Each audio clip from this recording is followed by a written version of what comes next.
Good morning, students. Today I will teach about history, second lesson. Okay. First, the anti-colonial movements and a decolonization process in Asia. Decolonization is a process through which colonial power transferred institutional and legal control over their colonies to the indigenous nationalist governments. Okay. Then French Indochina, rise of anti-colonialism. Indochina today is Cambodia, Laos, and Vietnam had shown it discontent right from the beginning of the French occupation 1887, while the Indo-Chinese resisted the imposition of French language. Okay, the next, the emergence of Viet Minhs. The mainstream political party in Indochina was the Vietnam Nationalist Party, formed in 1927.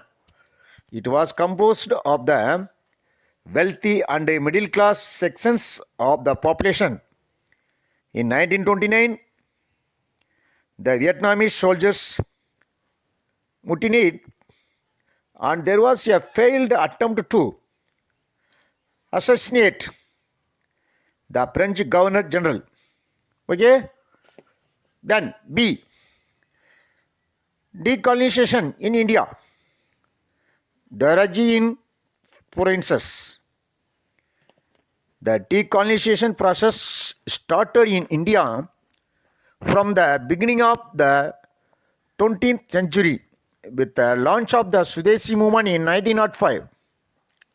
The next, lack of measures to industrialists India. Okay? Despite the discriminating protection given to certain select industries such as sugar, cement, and chemical, there was no change in the colonial economic policy. Okay, the next, India in the days of Great Depression. The Great Depression of 1929 had a disastrous impact on British trade and business. Foreign investment declined, particularly in the heavy industry sector like railway building.